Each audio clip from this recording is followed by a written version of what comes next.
Good evening, everyone, and welcome to our first Wednesday's lecture series. My name is Erin Lundy, and I am the Manager of Conservation Initiatives here at the Aquarium of the Pacific. Thank you all so much for joining us in the theater this evening, and greetings to our audience that is watching online. Before we start, we would like to thank our sponsors for helping to make this program possible. Stephen and Brenda Olson, the Osborne and Rook Charitable Trust, and the Courtyard by Marriott Long Beach Hotel. Tonight, it is my pleasure to introduce to you Dr. Jake Owens, who will be presenting this evening on lessons from the California condor, what it takes to save a species. Dr. Owens is an international conservationist, researcher, and the first director of conservation at the Los Angeles Zoo. Since 2019, he has led the zoo's wildlife conservation and partnership programs in Los Angeles and around the world, working towards a just and sustainable future where people and wildlife thrive together. Before joining the zoo, Dr. Owens spent 5 years in China at the Chengdu research base of giant panda breeding, developing a reintroduction program for giant pandas. He has conducted extensive field research globally, including the first focal studies of the elusive Bioko Island drill monkey on Bioko Island in Equatorial Guinea. Jake holds a Bachelor of Science in Biology from Stockton University and a PhD in Environmental Science from Drexel University.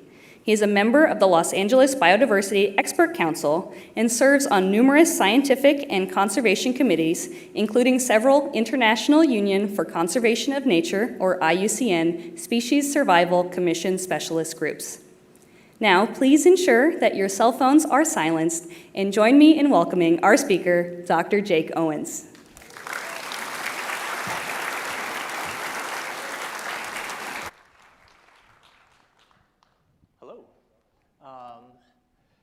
It is wonderful to be here tonight, and I can't really see any of you, but I'm sure you're all lovely people.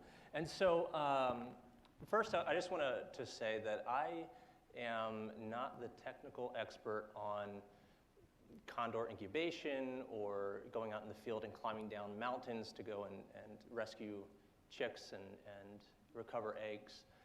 So tonight I'm going to talk about California condors and the recovery program from my perspective as a conservation biologist, and what lessons that I've taken throughout my life and what lessons I've applied to my work around the globe. And I also want to acknowledge and express my deep admiration and gratitude for the people who have been leading this recovery effort for decades. There are countless zookeepers, curators, field biologists, operational staff, people behind the scenes in offices that are the conservationists who've made the California condor recovery a success and made it so that anyone here in this room can go see California condors today, including one person who saw one a couple weeks ago, which I just found out, which is awesome. It's easy to take for granted the fact that California condors are alive today and that you can see them. And when I was in second grade growing up in New Jersey, I had a fascination with animals, and California Condor Recovery Program was really important to me. I had read this book, On the Brink of Extinction, which I just last month or 2 months ago got my original book autographed by the author at the zoo when she came for lunch. And I actually wrote a book on recycled paper in second grade on the recovery program for California condors. I will admit this is not it because I've moved a lot and I can't find it anywhere, but ChatGPT did a pretty good job.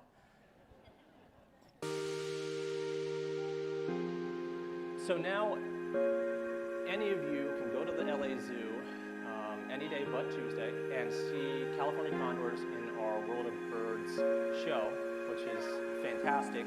I have not seen the show here, but I will be going soon.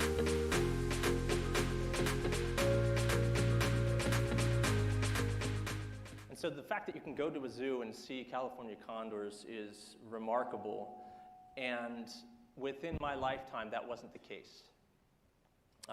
They nearly went extinct within my lifetime, and in fact, they did go extinct in the wild. And by 1987, there were none left in the wild. And so tonight, I'm going to talk a little bit about the story of their extinction, their recovery, and then, what that means for conservation. But first, context is really important. Extinction is a fact of life. In the Earth's history and since life evolved, there have been 5 major mass extinction events, which you can see here, where 60 to 95% of species went extinct on Earth. And the sources of that extinction in those 5 events were things like massive climate change, asteroid impacts, and volcanic activity at the size of a continent. And today we're living through the 6th mass extinction event. We're pretty sure of that. And unlike those previous events, this one's being driven by a single species. This is a really appropriate but unfortunate quote from a paper came out a couple years ago. Humans are the only species able to manipulate the Earth on a grand scale, and they have allowed the current crisis to happen. Humans are causing changes at a rate that are faster than most species have evolved to adapt. And the 5 primary threats to biodiversity today are climate change, habitat destruction and fragmentation, overexploitation of species, pollution, and the introduction of invasive species. This graph is a little weird. It's from a paper that was published last year, and the thing to get from it, if we look at from about, if we look at from about the 15 to 1600s until modern day, we can measure what we think is the expected background rate of extinction between the mass extinction events. And that's about what we should expect the rate to be. That's the number of species that should be going extinct. But when these researchers looked at it, the rate was significantly higher. And so there's a general consensus in the conservation community that the rate now is hundreds to thousands of times greater than that natural background rate that we should expect. And that's why we say that today we think we are in a mass extinction event. And ultimately, humans are driving the extinction of what I think is the most unique and important thing about our planet, which is its biodiversity. And while I believe that there are really beautiful intrinsic reasons that we should be protecting biodiversity, there are also really selfish reasons that we should be protecting the planet, saving species for ourselves.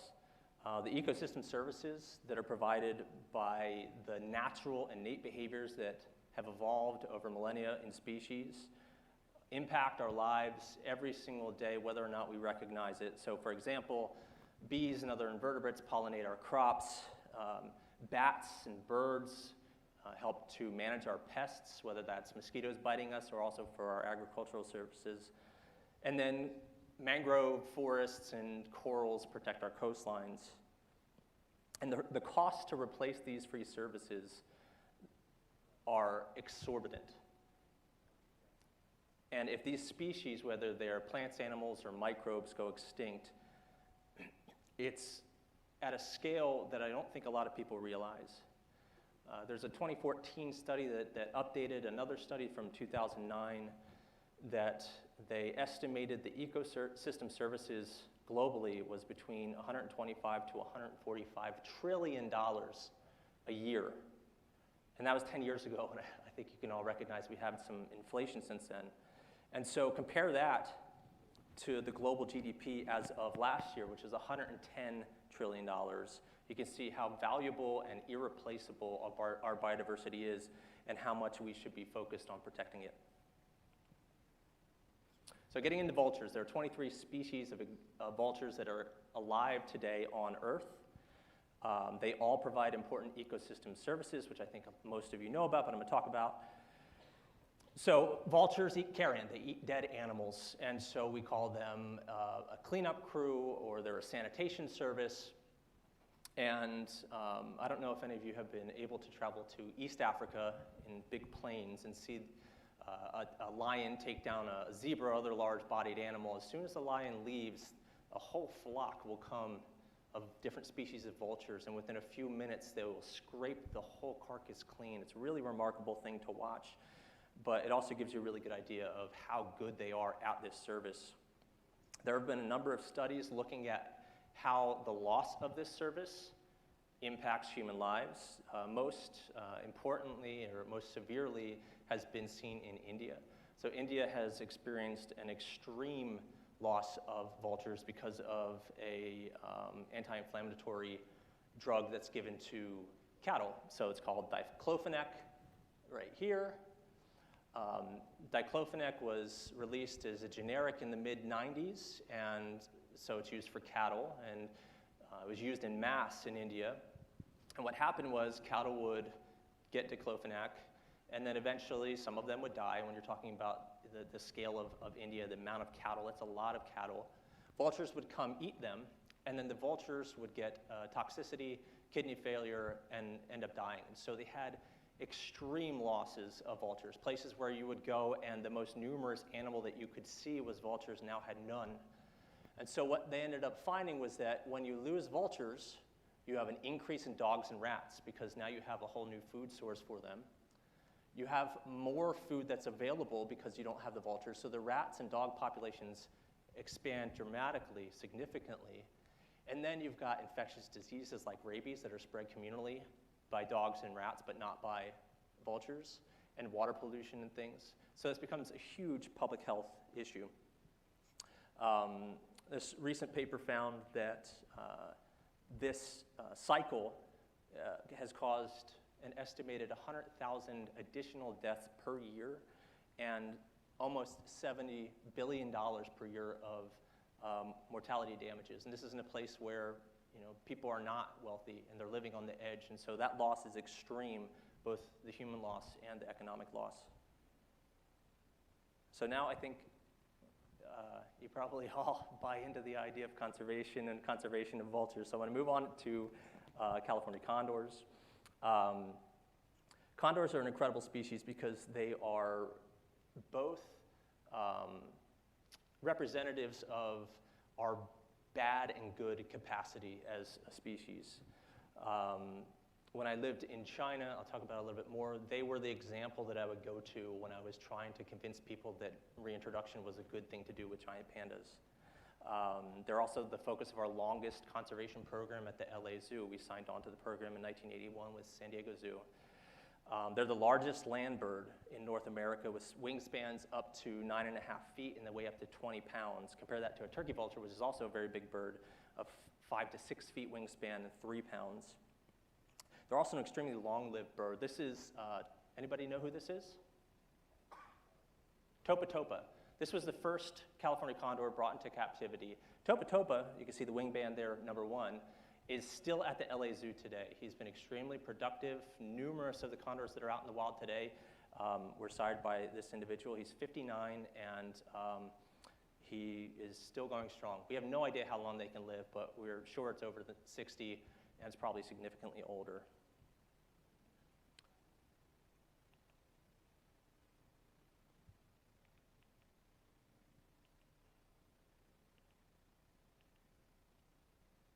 There we go.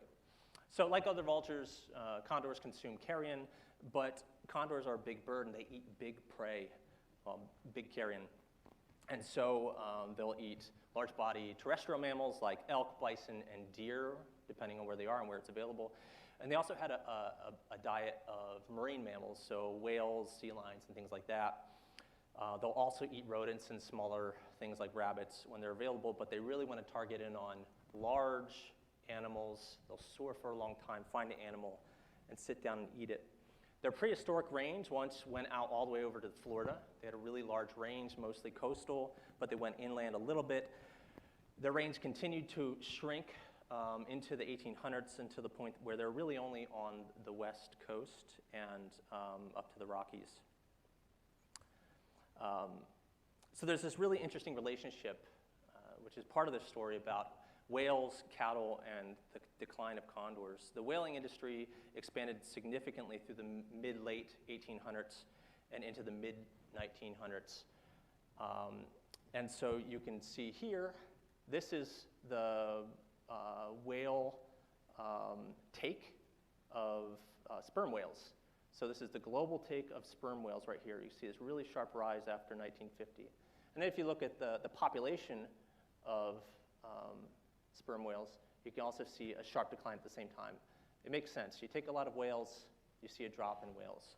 What we also saw at the same time, because of the Homestead Act of 1862, was people were moving west, they were claiming land, and they were bringing livestock with them. So through the 1800s, you can see that there was an increase in cattle, which tapered off a little bit, but today there are something around 87 million head of cattle, most of them in the center of the country and in Texas especially.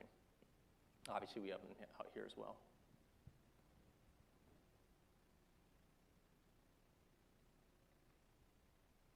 And so this influx of new food with the decline in marine mammals like whales and other cetaceans and pinnipeds also brought a new threat that would eventually collapse the population of condors, and that's lead.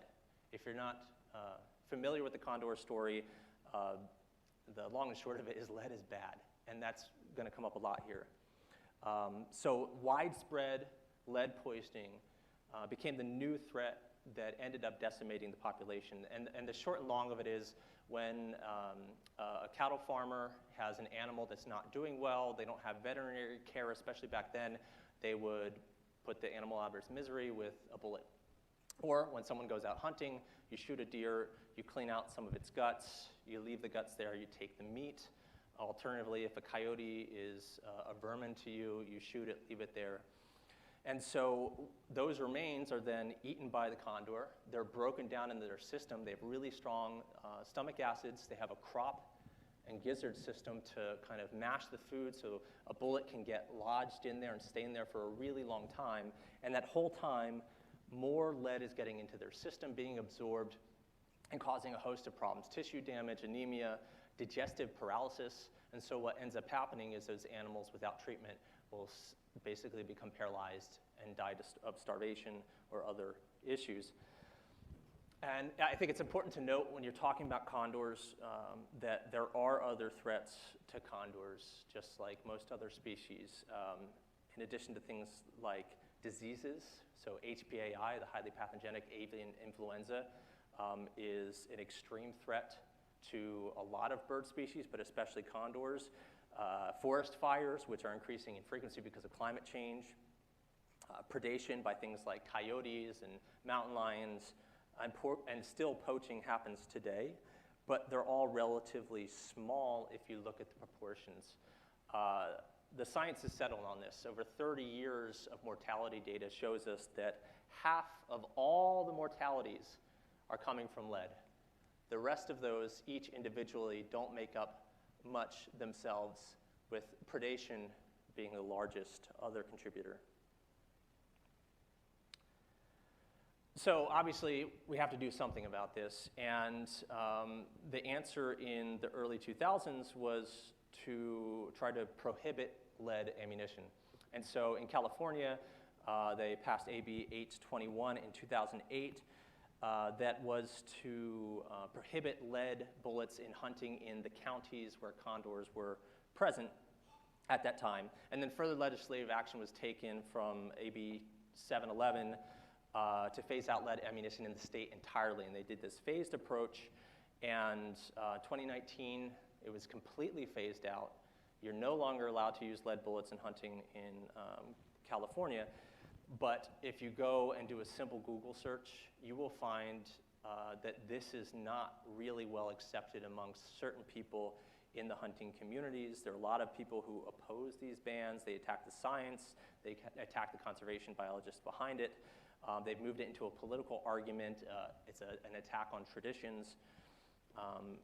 And so despite the fact that we are confident that lead is driving this extinction, this ban and other bans that have happened and other efforts to regulate it in other states have not had a significant impact. It's also really important to note that it's not just condors eating the lead.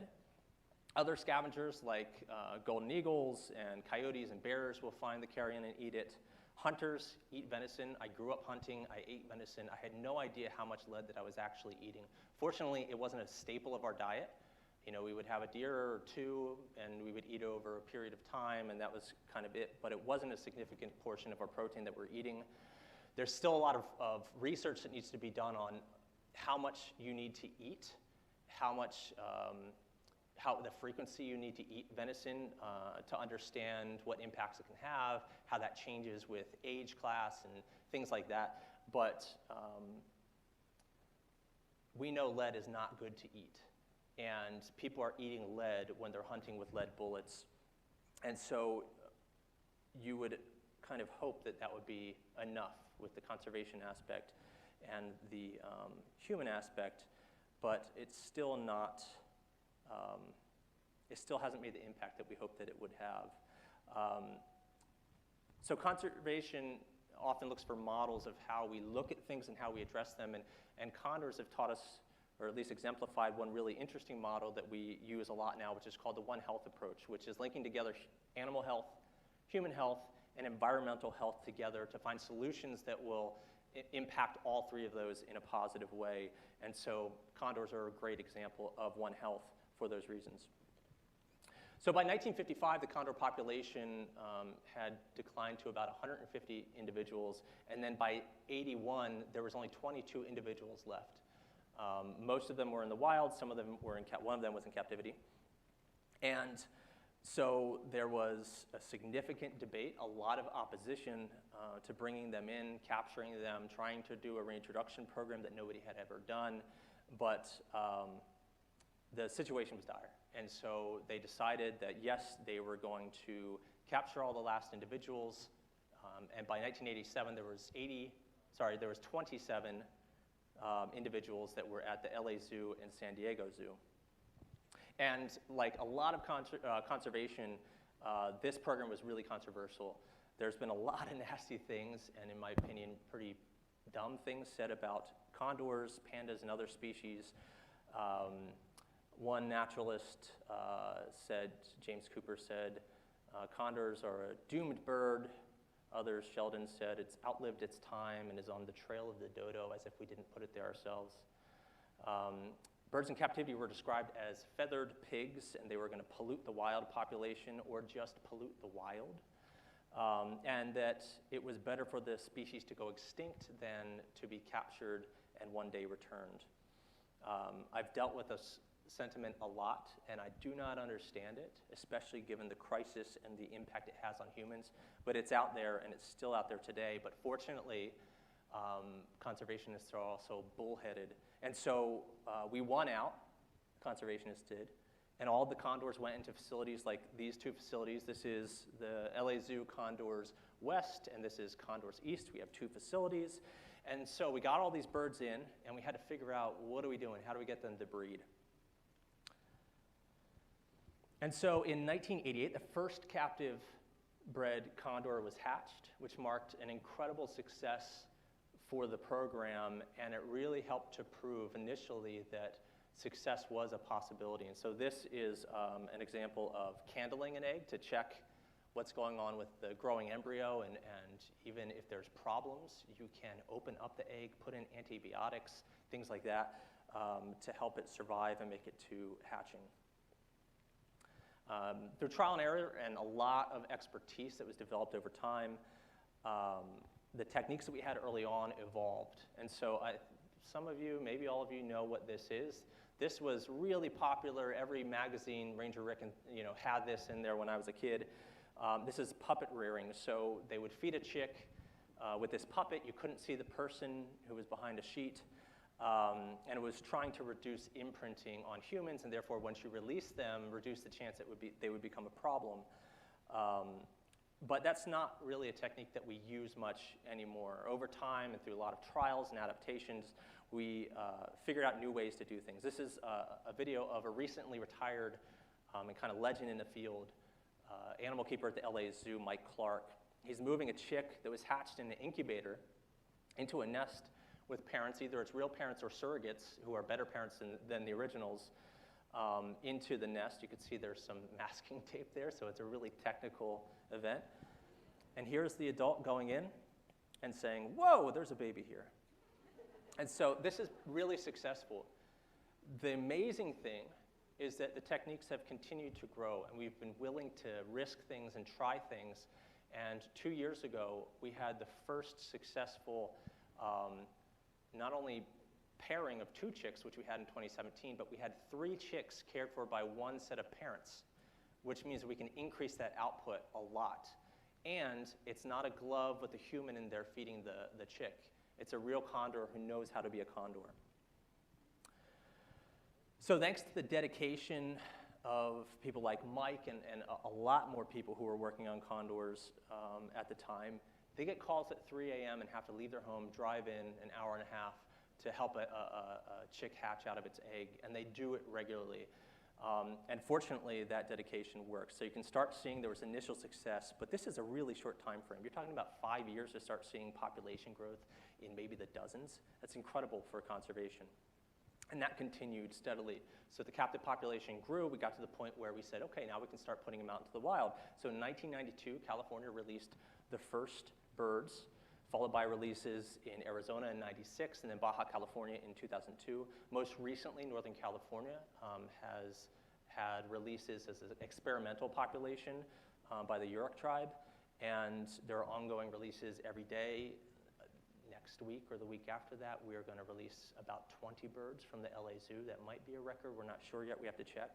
And so there's a growth in the wild population because of that success in the zoos. So what's going on today? As of 2024, last year, there's 566 condors on Earth.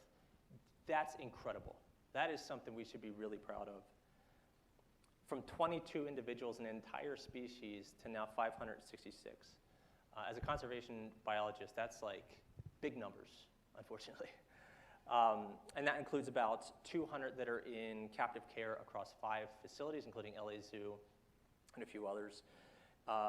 And then there's 369 in 5 different metapopulations, 2 metapopulations in California, Central and Southern. There's the Pacific Northwest, which is this experimental population, Arizona, and Baja California, down in Mexico. But condors still obviously face a lot of threats. Lead poisoning is still the primary threat. Every year at the LA Zoo, we get birds that come into the zoo sick, injured, going through paralysis. Sometimes our incredible veterinary and animal care team, condor team, are able to bring them back. Take care of them sometimes for months, chelate their blood to take out all the lead. Other times we're not so successful and those animals perish. Other things like HPAI is a really big growing concern. So the highly pathogenic avian influenza killed 21 birds in Arizona in 2023. That is an incredible loss for a species of less than 600 individuals. And so there's been a lot of focus on trying to do something about HPAI. And fortunately, we successfully trialed a vaccine a couple of years ago, and it turned out great. So you can see our team here of veterinarians, condor team, and U.S. Fish and Wildlife experts giving this vaccine to a condor. We saw really good outcomes, not exceptional, but good. And so now every bird that's released is given at least 1 dose, I think 2. And then I think there's been about 200 birds or over 200 birds in the wild who have received at least 1 dose. So we're doing something about HPAI, and that feels good because it is such a big threat. But this success has also sparked some new challenges that maybe we weren't really anticipating at the time, and that's, again, common in conservation. So this is a picture that a woman had posted on Facebook, and then it got picked up by the news, of a flock of about 15 to 20 condors that took up residence to party on her mother's balcony. They broke pots, and they, I think, messed up her screen door and tore up her hot tub cover. And the great thing was she joked about it, you know. But unfortunately, you know, a lot of times that's not the case. And if it's hurting somebody's livelihood, if people are not conservation or environmentally minded, it can have really serious impacts. The other challenge that we have is that conservation is really expensive. So at the LA Zoo, I have to manage our budget for conservation, and we spend about $250,000 to $600,000 a year of our general operating budget. That's not donations. That's specifically coming from ticket sales to fund our general operating budget for staff, who are experts like Rianne right here and Debbie who was on a second ago, the equipment that you see, maintaining it, supplies. It's very expensive. And much of the Condor program actually happens in offices, field offices from state and federal agents. And that also costs a lot of money. So the continued support of both zoos and aquariums, but also environmentally friendly budgeting and politicians and voting and making your voice heard is extremely important, whether that's at a local level or state level or federal. We need continued support, and we need a lot of dedication to keep this program going so that we can see it through to success. So I'm going to go into some of the lessons now. Over the last 43 years of condor conservation, we've learned a lot. First, it's very clear that this is a very long endeavor. Conservation just of this one species has taken now more than 40 years, and there are 600 in the wild almost. That's incredible, but we need a lot more, and we need the populations to become stable. There's only one population that we think will be stable if we did nothing else, and it could kind of ride out. That's in Baja. The rest of them are going to continue to need more condors put out. They're going to need more effort on anti-hunting, their HBAI, on fire management. And we have to keep on doing that long into the future, and people have to care about it, especially people who have the purse strings, whether that's politicians or people with money. And so we also need the next generation of scientists. I just met a few interns here who are up here somewhere, who did an internship in a class here at AOP. We have an internship at the zoo every summer. And we have a few programs to get people, especially those who don't look like me, into conservation, get them trained, get them into careers that are great careers where you can enjoy your life, but you can also do something good, because if we don't have that next generation of scientists who care and who can do this really technical, hard work, this dedicated work, then all this success is going to be for naught. The condor recovery has been really interesting because of the time and the complexity. We've been able to understand a lot more about how deeply connected all these really seemingly unrelated things are, like how overharvesting of whales and increase in cattle and western expansion could help drive the extinction of a species like the condor.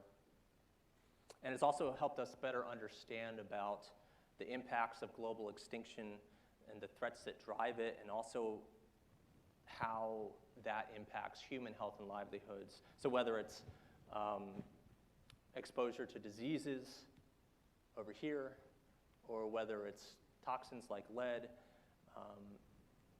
The California Condor Recovery Program has really helped emphasize the One Health approach and to consolidate what we're doing into as effective as we possibly can, and continue to get that more and more narrow so that we can have the biggest impact for both humans and wildlife. The other thing is that conservation cannot be done without partnerships. This is just a few of the logos up here of the partners, current partners on the California Condor Recovery Program. Everybody has a unique role. We all add to the expertise that we have as individuals. I would say I'm not really good at anything except finding monkey poop. That's what I did my PhD on in West Africa. But I'm really good at finding people who have a lot of other expertise, who are willing to get on board with what we're doing and lend that expertise to what we are advocating for. And so whether it's governmental, non-governmental agencies, whether it's the tribal partners, universities, other groups, we have a saying that ego is realistically the biggest threat to conservation and biodiversity. And I think that this program in particular has exemplified how humility can drive that shared success for a species. I think there's also been, in respect to the ego, a push to pull back our ego as conservationists and work with hunters in a way that maybe wasn't the priority before when it was regulatory. It's about empathy and education and engagement now. And so groups like the North American Non-Lead Partnership have been leading the way to really engage hunters as hunters in new ways that I think are going to lead to outcomes we didn't have before. And then also just simply the proliferation of alternatives, like copper alternatives. All of these three websites are promoting copper ammunition as better alternatives for the purposes of hunting, not for necessarily sustainability and conservation. And so it seems like there's going to be progress towards that going forward. And then finally, the thing that condors have really taught us about is hope. This is Hope. That's this bird's name. So if you go to the LA Zoo and you see our bird show at 12, every day but Tuesday, you can see Hope there. And Hope is an example that we can actually bring back species from extinction. It's difficult, it's complex, it takes a lot of dedication, but condors still exist on Earth, and that brings me a lot of hope. It gets me excited to go to work every day. And to be totally honest, it was something that helped me get over the anxiety of moving to China. I don't speak Chinese. I lived there for 5.5 years. I had never been there before I went. And I went there to start a reintroduction program for giant pandas. And the lessons from California condors and the fact that these people who also had no idea what they were doing when they first brought in condors could be as successful as they have been was an example that helped me get over some extreme failures and losses that we had in the program and to continue moving forward. And I'll put a panda video anytime I can. These are two, this is Hayu and Xing Chen, both realizing that frozen bamboo is edible for the first time in their lives because they had never been at this elevation. So these are two pandas that are in our reintroduction program right now. There's other good news. Every species that you can see here on this screen right now is on Earth today because of conservation. And most of these species, all of these species have been supported by zoos through their recovery programs in some ways. So there is a lot of success in conservation. And what science has looked at is how successful have we been? Because it's not enough just to say, oh, these examples are successful. So a recent study in a paper called, a journal called Conservation Letters found that conservation action likely prevented the extinction of up to 50 birds and 23 mammal species since 1993. That is huge. I mean, you know, that number of species in that short period of time is a real fight against the mass extinction crisis we face. The other exciting thing is that they found that in the last 10 years of the study, from 2010 to 2020, the extinctions could have been up to 26 times higher if it wasn't for conservation action. And so all of these species in the red boxes here most likely would not exist on Earth today if it wasn't for the conservation action of whether it's zoos, if it's individual people, organizations, nonprofits, and then the care for the species in their programs. At the LA Zoo, again, the Condor programs motivated a lot of our work. So we have been working on similar breeding and release programs for decades, including one with the southern mountain yellow-legged frog, which you can see here. If you're all AOP fans, then you should know really well about these frogs because all your frogs at one point were at the LA Zoo. And so conservation, again, as partnerships, we're really proud to call AOP one of our partners on that program, and it's one of my favorites because it's so close to home. Another is for peninsular pronghorn down in Baja, Mexico, another breeding and release program. This species got down to almost about the same, maybe about 25 individuals, and now there's over 600 in the world because of the recovery program. More recently, last year, we started a new program on the New Mexican ridge-nosed rattlesnake where our curator of reptiles and some of our reptile keepers went to Mexico, collected individuals, brought them back to the zoo so that we can breed them and return them to the wild. The US population of this species is basically extinct. There may be a few remnant individuals, and the idea is to breed a good population, start releasing them into the wild, and the LA Zoo, Arizona Sonoran Desert Museum, and the San Antonio Zoo are all working on this effort together with relevant federal agencies. The other really cool, it's cool. The other cool thing is right here. I'm not sure if anybody knows what those are. They're gharials. These are Indian gharials, so it's a hard guess. Indian gharials are a crocodilian. They get about 20 feet long, and there are only about 900 to 1,000 adults remaining on Earth. And so we've started a program with partners, Wildlife Trust of India, to build an incubation facility. So this is a conservation translocation or reintroduction where we're taking the eggs that are at risk of being washed away really close by into an incubation facility, hatching them out and putting them right back from when they came. And so we are working on building that center right now. Again, condors have been a staple in conservation globally, but also obviously close to home because this is a historic project that I get to be a part of. So when I came to the LA Zoo in 2019, I was tasked with developing our first conservation strategic plan. We put condors on the cover, and we made conservation translocations one of the 6 focal areas for the last 5 years. And so that motivated the expansion of our reintroduction programs. And I hope that just as condors have inspired us and me throughout my career, that they really inspire you. We need everyone to engage in conservation. And I always say, I talked with a police officer today when I was getting a coffee before I came up here. His son was interested in animals, but he wanted to have a career, so he wanted to do engineering. And I said, there's a way to do conservation as an engineer. There's always a way to figure out how to get the thing that you love to do or that you do for work to engage in conservation and help the world. It's just a challenge of how to figure that out. And so I would challenge all of you to figure out how you can help condors, how you can help biodiversity, whether it's locally or at your home or abroad. That might mean changing the way that you vote, changing the way that you talk to politicians, forcing them to do the things that you want them to do. It might be that you know a hunter or you care about a hunter. You can talk with them about why this is important and what it means to you and help them look up the non-lead partnership. And obviously, I hope that you continue to support zoos and aquariums like the LA Zoo and the Aquarium of the Pacific. And I'm going to leave you with one last thing. One of the most remarkable days of my entire life, and I've done a lot of really remarkable things. I've been really fortunate, but I joined Steve Kirkland, who's the California Condor Field Coordinator for the U.S. Fish and Wildlife, and my zoo director, Denise Verrett, in Bitter Creek to witness the release of 2 condors that had been hatched at the LA Zoo, and they were being returned to the wild. And this is a memory that will stick with me forever, and I hope that one day that condors are so plentiful and the recovery has worked so well that this is no longer a really remarkable thing and that it's a commonplace for all of us here to see condors like this.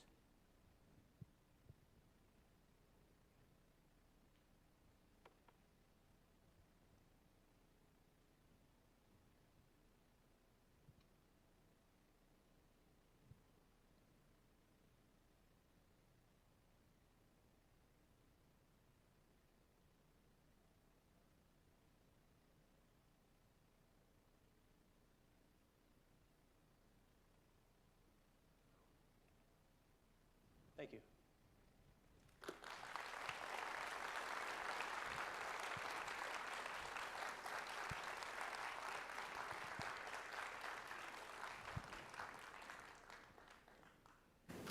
Thank you for your wonderful presentation and for all of the amazing conservation work that you do and that you represent. We would now like to open it up for some questions and answers. If the audience has any questions, feel free to raise your hand and we'll come around with a microphone for you. That was a quick hand.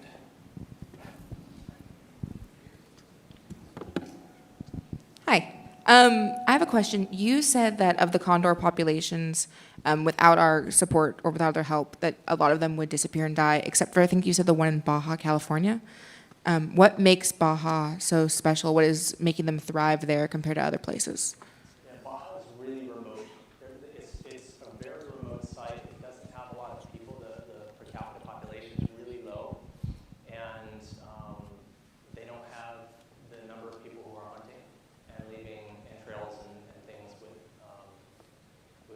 lead in them. And so that's a big part of it, obviously. The 2 biggest causes of mortality other than lead that have happened recently were the HPAI, which is a big challenge here, but not yet in Baja, but also one of the forest fires 3 years ago killed 14 condors in California in the redwoods. And so we have a lot of threats, but obviously lead is the big one that we look at. We just have a big, large population of hunters, and we have a lot of cattle ranchers as well. Hi, thank you for the talk. My question is, what population of condors will kind of be justification for you as conservationists to say that the population is stable, we don't need a conservation program anymore, and we've been successful, and we brought that population back? Yeah, great question. So there's a bunch of different standards that we use. So I think, so Aaron's talked about, I'm a specialist on a few groups for the IUCN, the International Union of Conservation of Nature. So whenever you hear something is critically endangered or endangered or vulnerable or whatever, that's an assessment made by people like me who are experts on a certain group of species. And so there's a few different things. One, it's the number of populations that are self-sustaining. It's the number of populations that have reached a certain size. And it really depends on the specifics of that species. Condors are long-lived, and they only reproduce at a pretty slow rate, so they'll make one chick every 2 years. And so we need to get the populations to be self-sufficient and of a certain size. That number, originally was, I think they were trying to hit 300. That's how many they wanted originally. Then they wanted 500. We've met that. But right now, if we stopped the work, then all but Baja population would probably go extinct. And then the challenge too is that they move really far. So the ones that are in Baja might move out of Baja and then go into an area where they're threatened.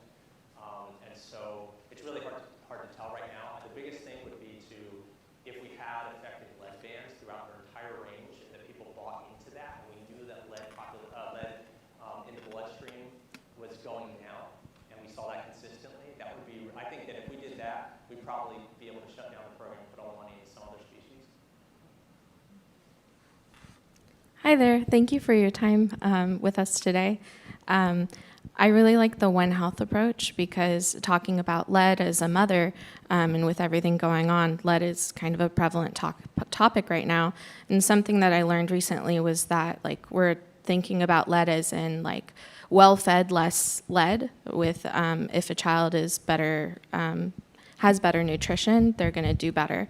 And so I was wondering in terms of through climate stewardship here at the aquarium, I learned that we're facing osteoporosis of the ocean and especially of our land resources.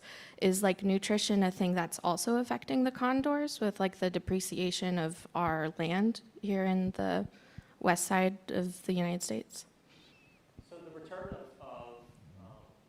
the increase in whale populations and sea lion populations has been a really good thing for a food source for condors. It was one of the main food sources that they had before. They would kind of fly over the coast, fly over the land, and eat what they could find. That's why they switched to cattle because it was so abundant.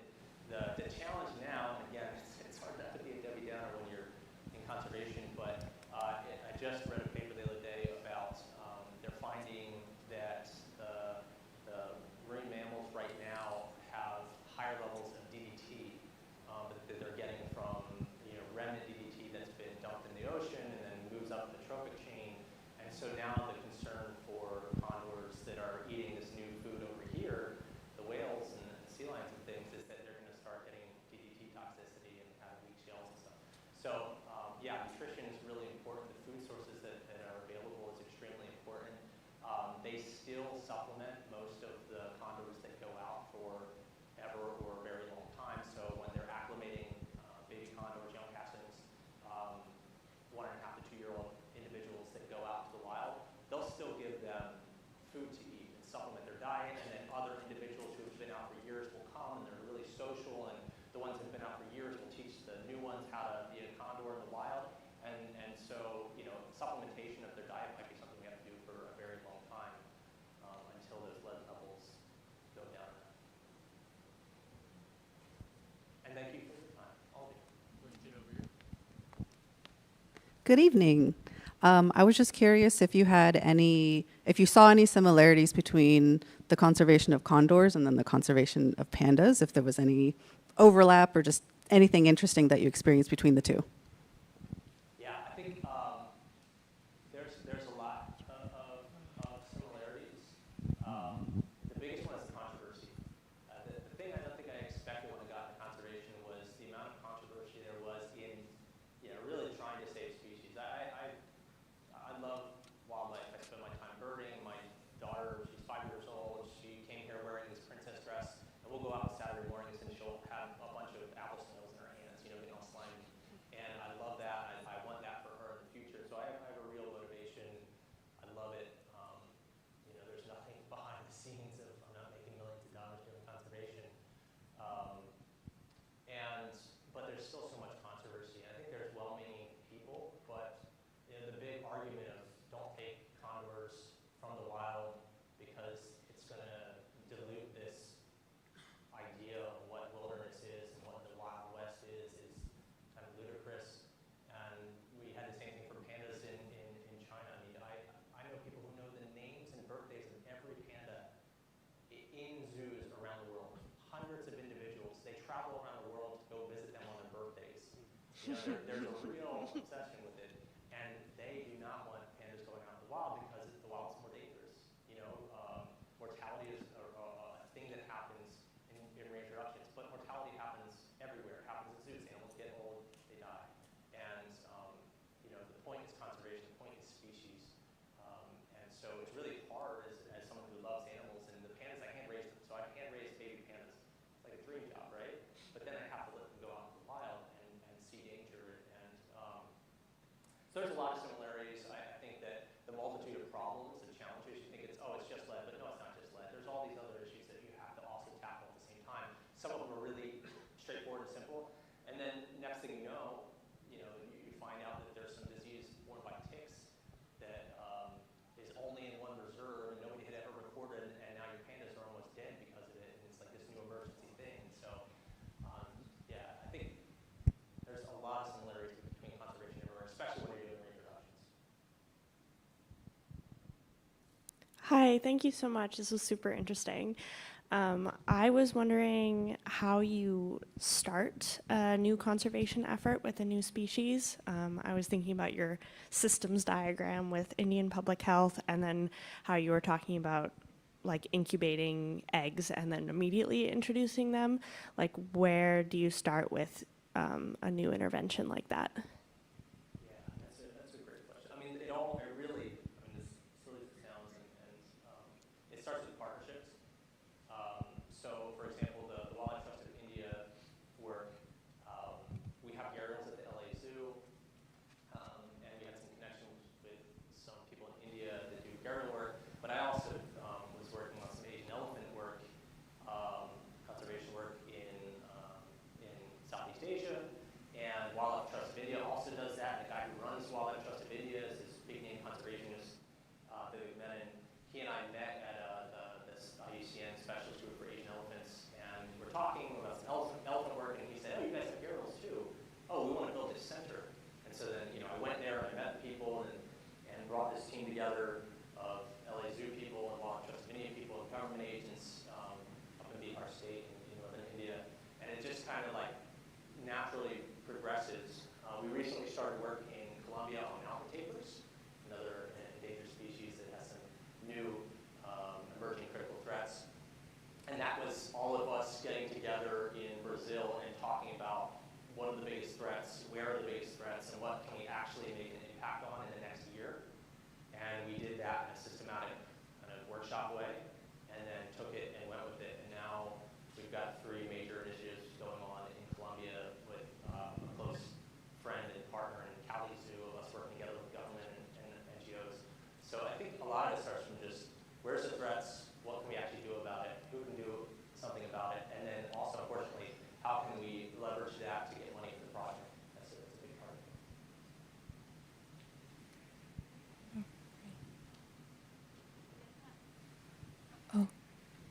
It's time for 2 more questions. I'll have We have time for about 2 more questions, and then remember that Dr. Owens will be available in the art gallery afterward for additional questions. Hi. Thank you for your time. I was just wondering, when you're like re-releasing or releasing them, like how do you track them? How are you able to like monitor like habitat and changes or like population rates declining and increasing? Yeah. So with a lot of species, especially high profile and larger species, you can do something which is radio tracking or GPS tracking. So with giant pandas, we would put collars on the pandas. And part of the reason why we would hand raise the pandas since they were cubs was because we didn't want to have to anesthetize them every time we wanted to check their health or to put on a collar. So I had fully grown adult giant pandas, 250-pound bears that none of you could ever get close to. You could call their name, you could have apples and honey, which is their favorite treats. They would never come out and see you. They don't like you, they're afraid of you, they want to avoid you. But I would just walk up and they would come right to me because they know me. And then I could just take their GPS collar off and put on a new one when the batteries died. I could draw blood from them voluntarily as they sat there and held a stick.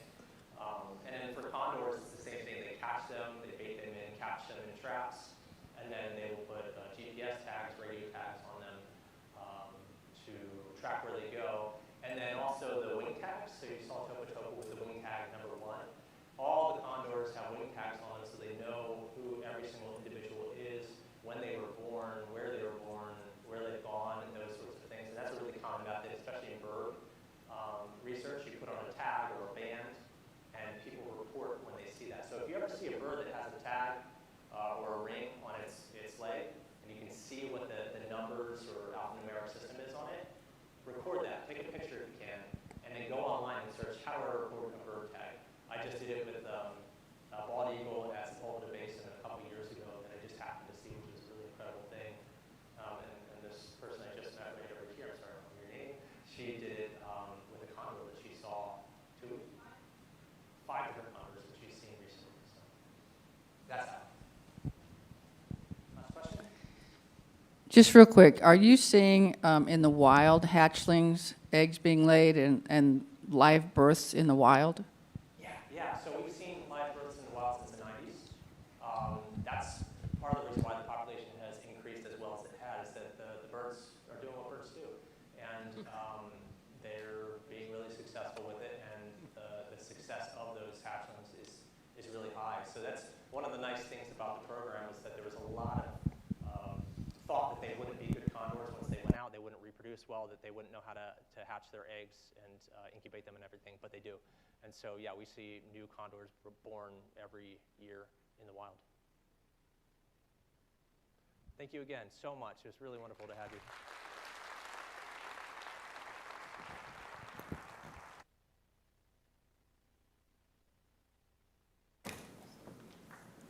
Thank you all so much again for joining us here tonight, and thank you again, Dr. Owens, for your wonderful presentation.